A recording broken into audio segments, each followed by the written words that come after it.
we need extrasensory perception to do mediumship, but ESP in and of itself is not mediumship. Mediumship is a different, it's another layer, it's another energetic level, and it's another layer. So it's almost like ESP is the language and mediumship is a conversation, if that makes sense. So we use ESP to learn this language, and then we can use that to, if you want, I always say everybody has some mediumistic ability. Everybody has the ability to make one contact. Not everybody has the ability to make contact with complete strangers on demand. That's the concerto end of things, right? But everybody has the ability in one way, shape, or form, right, to do that.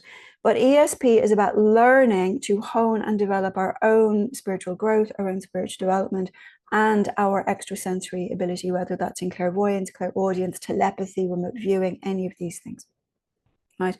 So ESP does not cover mediumship. Mediumship is a whole separate teaching, and it's a whole separate way of approaching this. We need to develop these skills. When I started developing mediumship first, I studied with Glyn Edwards, the late Glyn Edwards, who was astounding.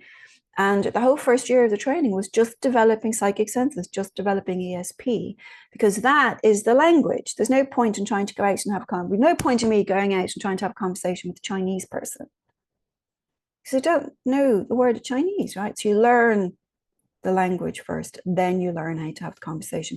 So with ESP, this becomes very, very foundational if you want to continue on to do mediumship. Don't have to, but you do need to have this ability developed. You need to have the inner resources developed. You need to have the skills and understanding developed. But that's only if you want to go on to mediumship.